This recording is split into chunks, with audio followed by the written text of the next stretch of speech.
श्रितो हि वक्रोऽपि चन्द्रः सर्वत्र वन्द्यते। भवानी शङ्करौ वन्दे श्रद्धा विश्वासरूपिणौ याभ्यां विना न पश्यन्ति सिद्धः स्वान्तः स्थितीश्वरः। तुम त्रिभुवन गुरुवेद बखाना आन जीव पावर खाजाना विश्वनाथ ममनाथ मुरारी त्रिभुवन महिमा विदित तुम्हारी।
प्रवेश करते हैं एक कालातीत कथा में, जिसकी काल गणना असंभव है। घटना युगों पहले की है कि जब अनेक अंतरिक्षों में अनेक ग्रहों पर उद्भव, पालन और संहार हो रहा था। अर्थात कई सारी सृष्टियों का प्रादुर्भाव और विलय हो रहा था। कई वहाँ की सभ्यताएं विकसित हो रही थी तो कोई नष्ट हो रही थी, और वर्तमान में भी यही क्रम अनंत कालों से चल रहा है और अनंत कल्प कल्पांतरों तक चलता ही रहेगा। यह अंतहीन क्रम है, परंतु यह घटना इस पृथ्वी नामक ग्रह की है कि जब यहाँ सब कुछ निशब्द था, समस्त पृथ्वी जल आप्लावित थी, तभी भगवान विष्णु ने वराह रूप धारण कर पृथ्वी के कुछ भाग को जल से बाहर निकाला, जिससे कालांतर में इस पृथ्वी पर जीव पनपने लगे। और एक बड़ी काल गणना के बाद यहाँ मानव पैदा हुआ, किंतु उसे किसी प्रकार का बोध नहीं था, किसी भी प्रकार की अभिव्यक्ति की समझ नहीं थी। ना तो उस समय शब्द था, ना कोई वर्णाक्षर। चराचर जीव जगत अपने अपने समूह में एक मूक दृष्टि से एक दूसरे को निहारते थे, कर सकते थे। चारों तरफ इस पृथ्वी पर सन्नाटा ही सन्नाटा था। प्राकृतिक स्वरों, ध्वनियों के अतिरिक्त यह पृथ्वी निशब्द थी। ऐसे कई युग बीत गए कि अचानक ब्रह्मा को विचार आया कि पृथ्वी का निर्माण हो चुका है।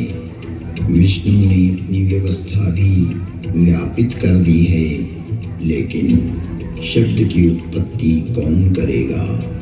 बिना वाणी अभिव्यक्ति कैसे हो पाएगी?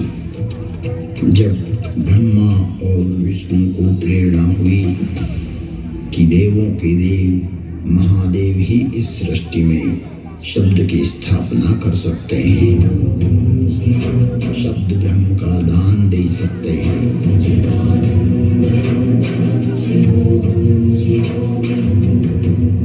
परंतु शिव का समय समाधि में ही व्यतीत होता था। जगत में वेद की स्थापना के लिए, मनुष्यों में, प्राणियों में सत्य, प्रेम और करुणा की भावना प्रकट करने के लिए, शब्द को देह देने के लिए महादेव को समाधि से जगाना अति आवश्यक है। जब ब्रह्मा, विष्णु और सारे देवताओं ने महर्षि पाणिनि को प्रेरणा की कि वो महादेव को प्रसन्न कर जगत में शब्द प्रकट करने की प्रार्थना करें,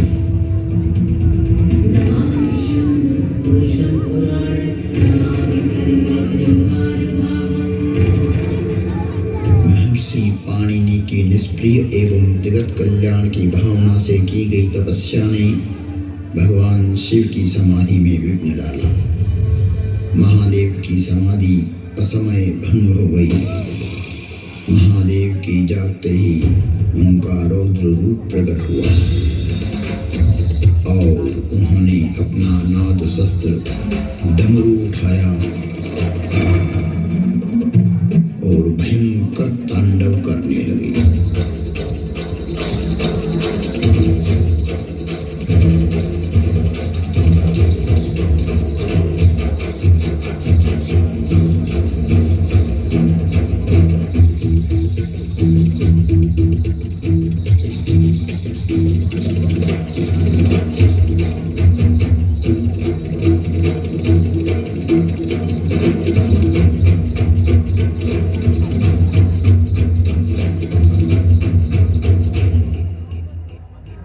इतना भयंकर तांडव किया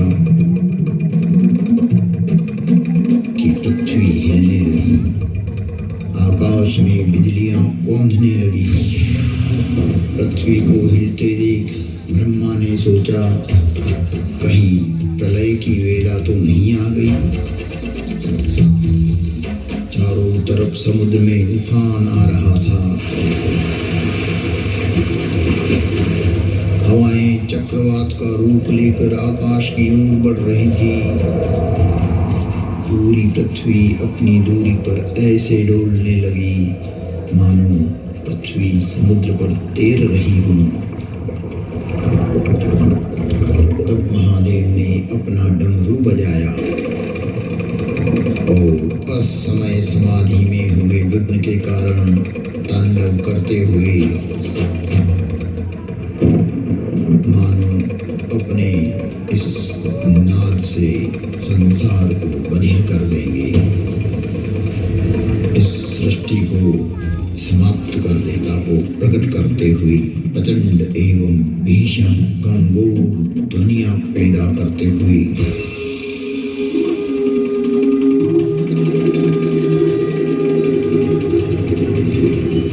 उग्र एवं महिमामय भयंकर डमरू नाद किया, जिससे प्राणी मात्र की श्रवण इंद्रियां लुप्त हो गई।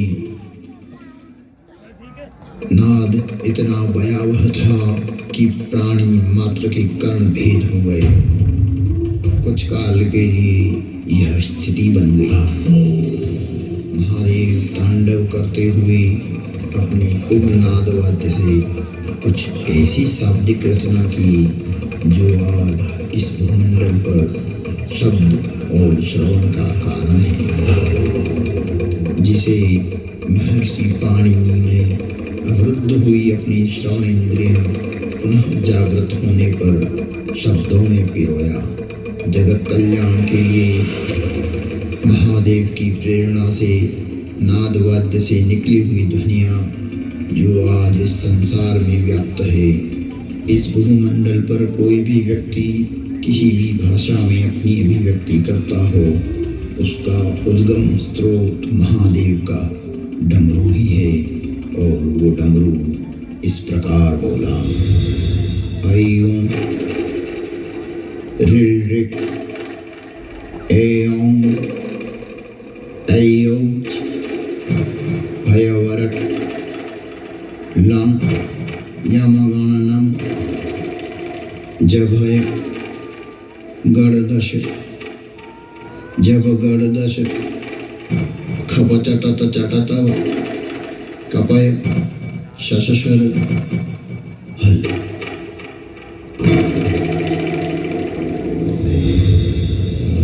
ऐं ऋऋक ऐं औ वरट लण यम गण नम जबय गण दस जब गण दस खप चटत चट तव कपय शशशर हल।